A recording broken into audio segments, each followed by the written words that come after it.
Okay, hello, friends. This is Dr. Rob C. Thompson coming to you with my children, Everett and Corinne, from the laundry room because we are in pandemic version 3.0. I want to tell a brief story before we get into this. About a month ago now, my great aunt passed away. She's 80 years old, lived a good life, but died in a CAT scan machine, or MRI machine, which is not the best way to go. Anyhow, here I am at a Catholic mass. Picture that, friends. And right, Corinne. What an idea. And I'm seated between my cousin, younger cousin who's in high school, and my brother-in-law. 4 days later, both of them come down with the COVID. For my brother-in-law, it was a quick recovery. For my cousin, it was a few days. Both of them were vaccinated. I had just had my booster 2 weeks earlier because, with most educators in the United States, I got my vaccine back in March. So I really needed to re-up that. And I had no symptoms whatsoever, and I did not bring it home to my 3-year-old and my infant, who are, again, right with me here. I guess as a reminder. So I was fortunate, yes. Speaking of pretty good science, I am joined by an appropriate doctor. I am a doctor, of course, of performance studies, but Dr. Matt Hatkoff is a doctor of microbiology and knows a little bit more about this than I do. Dr. Hatkoff, welcome.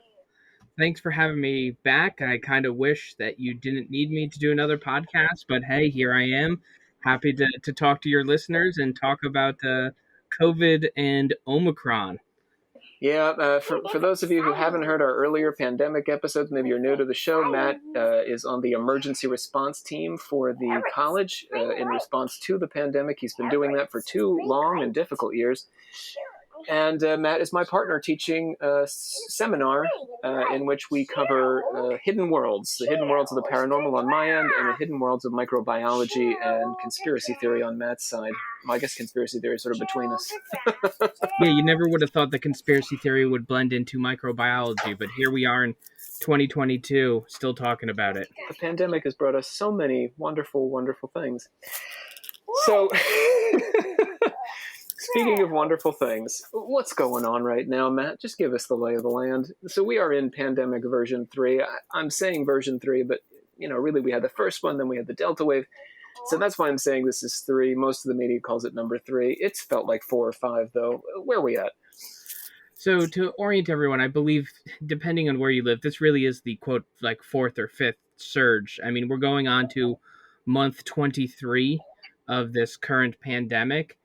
And what's happened over the course of these 2 years is basically the coronavirus, COVID, right, has the ability to mutate as it spreads throughout the human population, as it adapts to living inside of our bodies.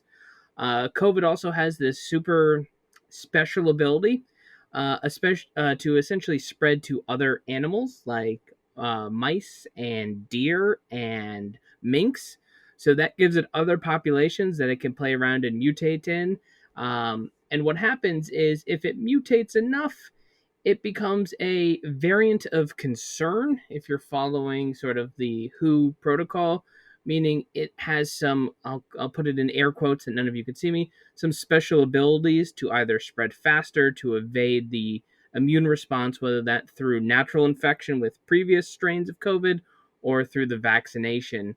And what we've seen with Omicron is essentially the ability to, 1, spread much faster within a population, and 2, partially evade the immune response triggered by either previous infection of the original strain or the Delta strain, which is allowing it to essentially spread like wildfire throughout the entire planet Earth. So now, what can we expect if we get the Omicron? Give us, how's that go? Well, I guess we have to put people into a couple of different buckets. We have the Rob Thompsons of the world who are fully vaccinated, who are boosted, who may never know that they are infected, may avoid infection completely if they're exposed.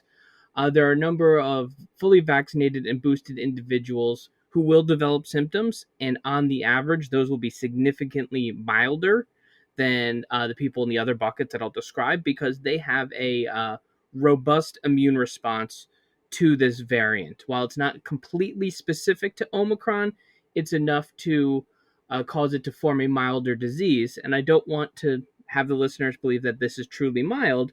If you get it, it could still knock you on your ass for 48 to 72 hours, even if you're a young, healthy, boosted individual. So, it still can be a serious disease, especially in young children who are unvaccinated, immunocompromised people, or older individuals, even if they're boosted. You then have the population that is fully vaccinated but has not received the booster after 5 months from the end of their second dose, or sort of never completed that vaccination, has some combination of vaccination and previous infection. They're going to be more susceptible. They're more likely to have a longer or more severe disease course. And then, of course, you have my least favorite people on the planet. Sorry if you're out there, the unvaccinated individuals, who are still going to most likely face a fairly severe disease course.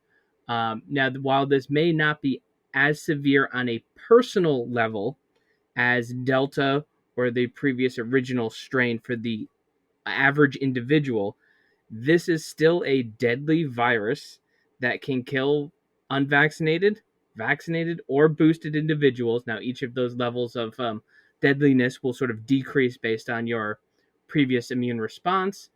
Um, but it is still a very serious disease that is spreading quickly. So, at a societal level, this is the riskiest or the most dangerous phase of the pandemic.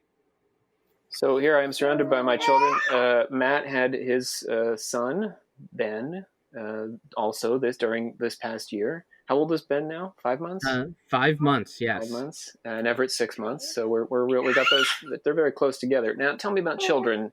You mentioned children briefly, but tell me a bit more about children, particularly since many of them are unvaccinated or can't be vaccinated if they're under 5. So we generally know that COVID, it seems to be, regardless of the strain we're talking about, causes a milder disease in children, especially younger children. So they're not at risk for as severe complications. That being said, we are still seeing, especially in this surge, a large uptick in the percent of cases in the pediatric. I shouldn't say the percent of cases, the number of pediatric cases requiring hospitalization, whether that's acute, sort of what we think of the regular hospital for everybody out there, or intensive care, the ICU. So they're still at risk. Now they're at lower risk than the rest of the population, the adult population, which is good. I think that's sort of allowed us to, at least Rob and I and our wives, to breathe a little bit of sigh of relief in case one of us did get sick. But it's still serious. And right now, at least in the United States, we have the Pfizer and the Moderna vaccines that are approved for the 5 and older population. We are still waiting on the data about the safety and effectiveness of the Moderna and Pfizer vaccine for the 6-month and older population, which hopefully, upon last report, should be coming out in late February or March, at least for the Moderna vaccine, if all stays on track. The question I have for you now is COVID parties. Some people are saying, oh, there's COVID everywhere, and I'm going to get COVID anyway. Why don't we get together with my friend who has the COVID and just get it over with? Good idea? Bad idea? I know what you're going to say, but why is it a bad idea? Okay, so our generation had chickenpox, whereas people born a few years later after Rob and I actually were able to get the chickenpox vaccine. And we knew that that virus causes a milder disease in young individuals than it does in older individuals. So that made good epidemiological sense at the time, especially without a vaccine. However, it's now, 2022. COVID parties are a bad idea. If you have just looked at one newspaper or seen one scientific article, we still know that there is a lot about the coronavirus that we are unsure about, especially when it comes to long term consequences. You hear about long COVID, you hear about its ability to actually damage certain cells that will then trigger diabetes in individuals. So, getting Omicron to, quote, get it over with doesn't necessarily play out, because even vaccinated and boosted individuals are at a risk, albeit very, very reduced risk, of some long term consequences that aren't fully understood. Well, let me game the other side of this, because you and I are going back to work, and in part, you and I have argued that we need to be back at college teaching our students. should we feel, I mean, people, like you said, people who are boosted, even like, even if you're very careful, it's possible you could end up in the hospital. How comfortable should we feel if we're taking all our precautions? I think we should feel pretty comfortable, because I think there's a difference between going out of your way to get sick and starting to live your life and accepting the risk management. Because we were boosted, we're still wearing masks in public. We have significantly mitigated any risk. So what we're trying to do during the surge is risk mitigation, and actively prolonging the surge by having a COVID party seems like not a smart move. I mean, in theory, any of us could get a nasty flu that could land us in the hospital, or, progress to pneumonia, right? Exactly. And one thing that I didn't mention before that I should, when I'm talking about societal risk, is this is a societal risk because it is overwhelming the hospitals, especially in the northeast of the United States. Not because everyone there has COVID, there is a significant proportion of COVID, but there is still flu, there's RSV, there's heart attacks, there's strokes, there's cancer, there's car accidents, there's just regular life.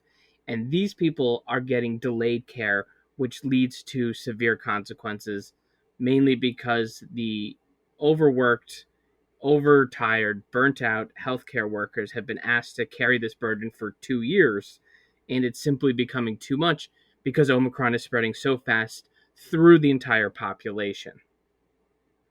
All right, let me start with the negative, and then we'll toggle to a positive here. The negative is, what negative consequences do you see for us down the road? I'm concerned about healthcare workers as well. I'm concerned there won't be as many of them because you and I are partially responsible for training people who go into that field.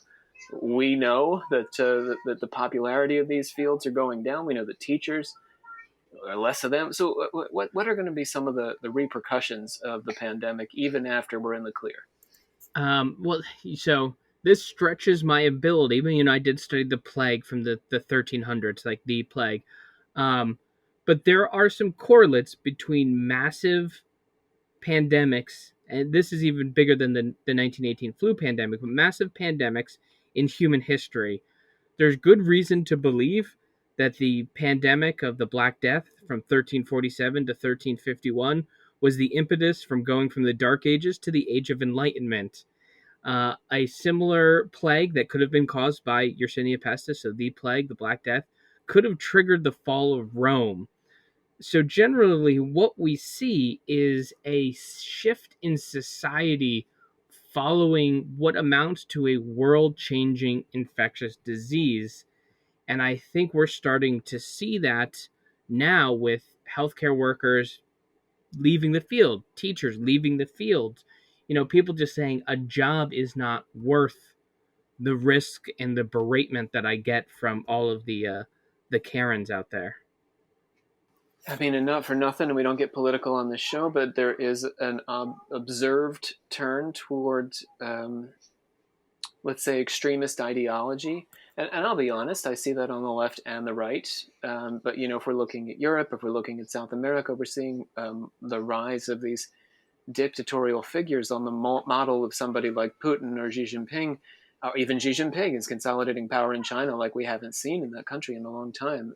There's the rise of dictators across the globe, I think partially because people are looking for somebody to just get a handle on things, and they're willing to sacrifice some freedom in exchange for that comfort. And my favorite quote, Rob, that I say from Game of Thrones: "Chaos is a ladder to be climbed," and we have not lived through such a chaotic time on a worldwide scale as we're doing right now. So we are seeing the breakdown of civil communication amongst various parties. All the more reason to be in college, where theoretically we're supposed to be modeling civil communication without, with bias, because we all have bias, but without allowing that bias to prevent us from seeking the truth. I'm going to sigh a little because it's also the case that our profession is on the rocks. We are seeing mass downturns in enrollment at our level, about 13%, and nationwide. Just people turning away from school. So It's an interesting time. We're moving from the time of the scientists to the time of the sociologists. Once the surge is done and it's under control, and COVID becomes endemic as opposed to pandemic. So what does that mean? So when we're talking about a pandemic, we're talking about a virus spreading worldwide in essentially an uncontrolled fashion. So shockingly, right, the last 2 years of all of our lives. An endemic virus is something that we as a society, based off of our, I guess, societal ideologic stance, as well as the nature of the virus and immunology amongst the population, have decided to essentially live with. The classic comparison is the flu.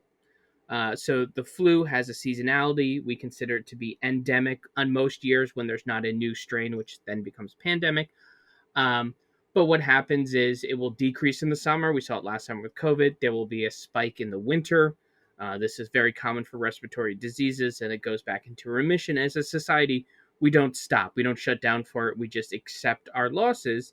And there are significant losses every year for the flu. But society has just said, whatever, 10,000 people. I don't have the exact statistics in front of me, but we say 10,000 people pass away from the flu every year. That's an acceptable societal loss to keep things going. Let me push a point that maybe would have belonged a bit earlier, but we'll let it stand here. Vaccination. Now, I didn't want to belabor vaccination. It's something we've done on previous episodes, and I personally believe at this point, I've read and I accept that for the most part, if people are not vaccinated, there are very few things that will persuade them. In this country, we have a large political argument over vaccination that is ongoing.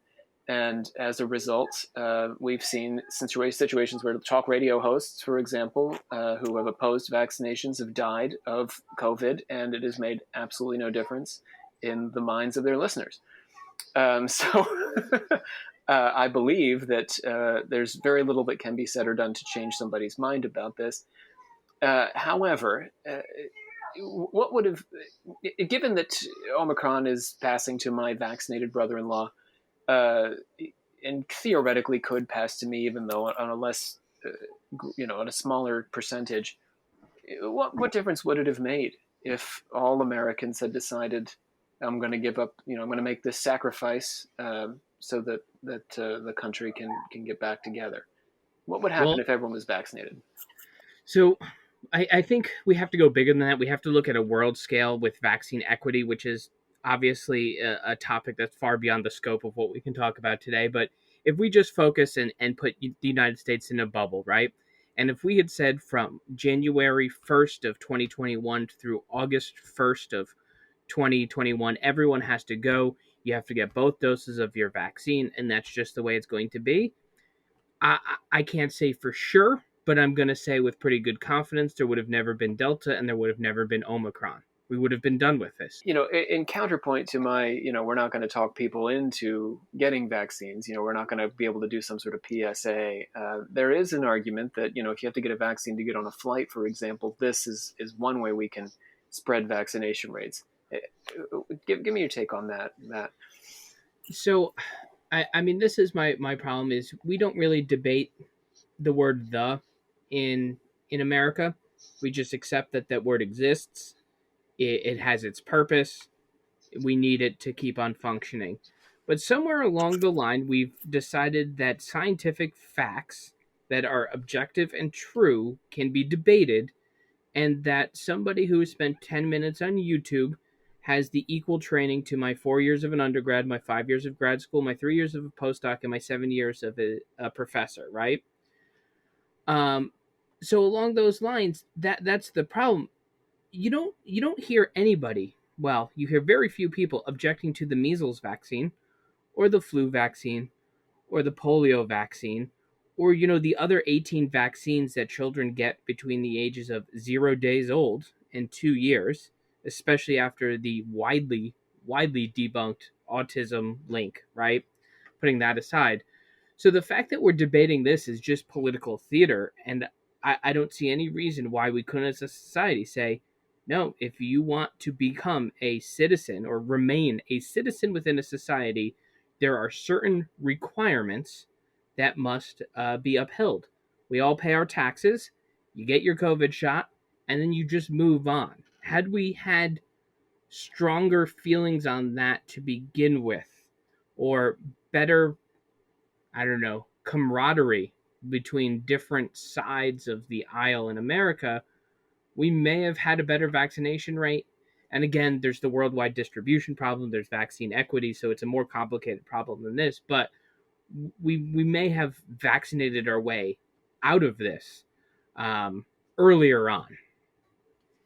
So, you talk about your expertise, and we know that we have some trouble with experts. And I have come to trust you, Matt, over the last 2 years on this subject, in part, and not because I think that you're out there in the lab doing the research, because I know you're teaching for a living, but because I think that you have a handle on what is accurate and what is inaccurate out there in the wide world of information. But that's difficult for folks who don't have this expertise. And, I'm going to complicate this even further. Some of the experts in their lives may be giving them false information. If we asked, I don't know, Dr. Oz in the middle of the pandemic, what he thought, this man is a renowned heart surgeon.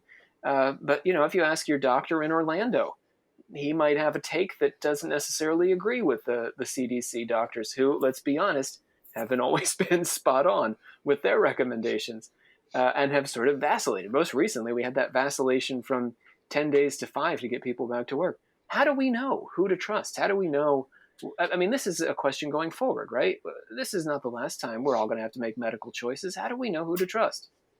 So it's a sticky wicket, and the problem is we watch science play out in real time, since this began. And science is messy, science isn't clean. It takes us time to find a better truth. And I say a better truth and not the ultimate truth, because science is always willing to adapt and accept that something could be wrong that we previously thought right, based on new peer-reviewed evidence that is supported by further studies. And I think that's really the key, is there's always going to be a contrarian doctor, whether they be a medical doctor or a scientist, and there will be a handful of them who support something that has no peer review, that has a sample size of 2, which would not be statistically significant, which would not be considered sort of high quality science. And those are the people we're seeing on, the talk shows, or the less reputable podcasts and things like that. So really what I do is I try to find the consensus amongst the information that is out there. And if you find that, 95% of all scientists and doctors agree that, getting the vaccine is going to help, there will always be that outlier of 5%. So you're looking for the consensus within the noise, and that should be your barometer for whether the information you're seeing from the larger group is correct and the smaller group maybe incorrect or based off of science that is not sound. Yeah, I mean, I guess I'd say if we're talking about bigger questions, the common knowledge might be wrong. We can come to a consensus that maybe isn't research-based or whatever. But when we're talking about, like you're saying, these issues that are in real time, making your best decision is in part a game of percentages, right? Right. I mean, we've learned a lot about the virus and how it spread. I mean, I still stand by this. This has been a modern miracle to go from a virus that we didn't know really existed in November, let's say, of 2019, to having vaccines, a second round of vaccines that are coming out that are Omicron specific, and the amount of knowledge we've gained over 2 years has been astounding. And that is essentially with the opposition and the noise of the pseudoscientists that want the spotlight. Yeah, I mean, I guess that's the question. When are we dealing with a pseudoscientist, and when are we dealing with, I guess, a whistleblower, someone who's really caught us in an issue, and that comes back to what that person is saying and whether there is evidence to back it up, right, Matt? Right. I mean, you want to see the evidence. With the whistleblower, right, if we take that case, they're going to have evidence to support their case that's going to be verifiable it's going to be high quality, and they may be somebody who's trying to alert everyone to something that's being hidden by a nefarious body, if you want to go down the sort of the conspiracy theory route there, right? Whereas somebody who is using pseudoscience is going to have quote unquote evidence, but it's not going to hold up to scrutiny from the rest of the the scientific community or whatever specialty community that evidence is supporting. So that's really the question, right? A whistleblower will have evidence that holds up, whereas a conspiracy theorist or pseudoscientist will have evidence that essentially crumbles under and further investigation. Yeah, that's really, I mean, I guess that for me is where what it really comes down to is what is the evidence that you are providing to support your claim? We keep hearing this line from the conspiracy folks, do your own research or do the research, Um, that means looking not just, oh, well, there's 50 YouTube videos that say this is a hoax, XYZ is a hoax, or, that aliens are living in the White House. It means that all 50 of those sources need to tell you where they got this idea cut from, because it could all be coming from a single book by a single person who's, on an acid trip. We don't know. We do know if we look and we ask the question. And all of my episodes really boil down to that, all 100 plus. I'm looking for the evidence underneath to support the claim. How do we know this is true? And this is the way we can oppose, in my opinion, those common sense, common knowledge things that may be wrong. It's also the way we can get behind some common knowledge stuff like vaccination that may be right. Show me the evidence that vaccination is a bad idea. And if your evidence is just some crank nonsense that somebody spat out off the top of their head, that's not evidence. We need a smoking gun. Absolutely. And I think, just to circle back a little bit to the comment about, the Dr. Oz is out there, right? He's a heart surgeon. His doctorate, his medical degree, does not hold bearing to I don't have a medical degree, to my PhD. In microbiology, right? When it comes to understanding microorganisms, you're the expert. Exactly. I can literally understand how microorganisms work because that is my specialty. Nobody in their right mind wants me to perform open heart surgery. That's how disparate these degrees are. So just because somebody can, cut out somebody's heart and put in a new heart does not make them qualified, despite them being a doctor, to speak on infectious disease, just like I am not qualified to administer medical care to any individual. Expertise is a narrow thing. I mean, we talk about a lot of topics on this show, and I'm an expert in a very few of them. I'm an expert in occultism and an expert in ritual studies. And then the rest of it takes a lot of research. I have to research every single time because that's how it is. Expertise is a very narrow thing. All right, Matt, let's get to something positive, I guess. Give me some end game. Are we in the end game? Gaze into your microbiological crystal ball. Are we at the end of this? In the words of Dr. Strange, we're in the end game now. Okay. So I firmly believe all of the evidence, at least as of today, as of recording on January 13th, 2022, points to the fact that that Omicron could be, and I won't say should be, could be the last variant that we encountered that has the potential to spread in the way we've seen it happen over the last 2 years. Omicron is so contagious that it's essentially inducing immunity in large swaths of the population that previously had no immunity, the anti-vaxxed population, or the unvaxxed population, I should say. It's also boosting immunity in those individuals who are vaccinated or boosted, thus reducing the pool of potential hosts, right? So human beings, potential individuals who can get infected for future variants. We've seen in South Africa that the surge takes about 3 weeks to grow, and then it starts to decrease. That is corroborated by the epidemiological evidence in the United Kingdom, where it grew for about 3 weeks and it's been declining for the last week. It seems to me in the Northeast United States, we're at about that 3 week period, and places are starting to plateau and decrease. So it's pretty predictable. once this has sort of washed over us, we should be in the clear. Hopefully, maybe there'll be another round of boosters this summer, which I will look forward to getting another shot. However many they'd like to give me, I will take. Now, the one caveat to that is the more individuals that get infected with the virus, it's more opportunity to mutate. So there is still a possibility of another variant of concern coming out of this. We just don't know how it will mutate. Will it become more infectious and less deadly? Will it become less infectious and more deadly? There's a number of different ways that could go, but ideally, once it can't spread like wildfires we're seeing now, it becomes endemic. It's something as a society we can deal with, just like we do with every other infectious disease, before this pandemic started. So it becomes less infectious and less deadly? Is that the Well, idea? it will probably become it. What there's good evidence to suggest the common cold started out like this. So it started out as infectious and deadly, and then it just became the common cold. Um, there's a lot of debate, right? Do viruses tend to become more infectious and less deadly, or is that just sort of, something we want to believe? I'm not quite sure about that, but it could become more or less infectious and more or less deadly.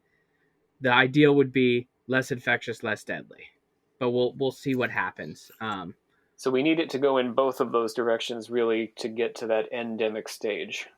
I think once Omicron's done, we'll just be there. As a society, there will not be an appetite to continuously shut down our lives. Mm-hmm. In a couple of months, our young children will have the opportunity to be vaccinated, and at that point, everyone who wants a vaccine can have one.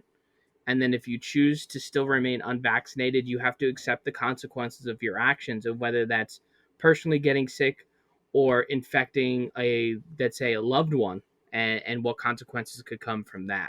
So what the world looks like then is COVID is people all have been saying this since the beginning, but it's a bit like the flu where it sort of boomerangs around the world and every fall it comes back and there we are. Exactly. Yep. And then we just accept the societal losses, and it sounds a little cold, but the societal impact of a deadly virus that just lives with us, and there's no way to avoid all infectious disease. Mm-hmm. We're tied together for all of human history. They will be with us, and we will be with them, and it's just sort of doing everything we can to mitigate that risk.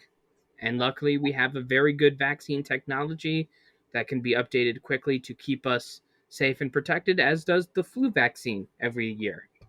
So people who are vaccinated have every reason to expect that they need not fear COVID any more than they fear getting pneumonia every year. I sure hope so. Yes, and starting very soon. I know. So these are predictions. We don't know. Matt doesn't know if he'll have to come back if he's wrong, and we'll have to fix it all. But these are predictions today. Yeah. Yes, yes. I mean to give your listeners any, hopefully some confidence. Over the pandemic, I had a number of friends get married. I have a wedding at the end of February and a wedding at the end of March, and I have no hesitation attending both of those. Yep. And we're hoping that you'll feel the same way in June. Yes. Because we all had a good summer, right? June was great. June and July. Right. And I came do back. I do think that it will follow the same seasonality as any respiratory virus. So summers will always be better than winters, but hopefully winters will not be nearly as severe as the last two that we've seen. They will be more on par with influenza. And if we're well, we wouldn't be expecting to be wearing masks anymore indoors or any of that sort of stuff. That's a different question, right? In Asian nations, there's a lot of people who wear masks every winter to avoid infectious disease. So I'm wondering, as a society, do we just say, hey, you know what? It's flu season. We'll just say it's flu season. Mm-hmm. There's sick people around. I'm just going to wear a mask to the grocery store because it's crowded. Now, there won't be mandates. There won't be this phobia around, oh, I forgot my mask. I can't go in the store. Mm-hmm. It will just be like, I really don't feel like getting a cold right now, so I'm going to put on a mask. So going to teach class, you might not, but going to the airport, you might. Exactly. Yeah, that makes sense. All right, Matt. Well, thank you again for updating us. I sincerely hope.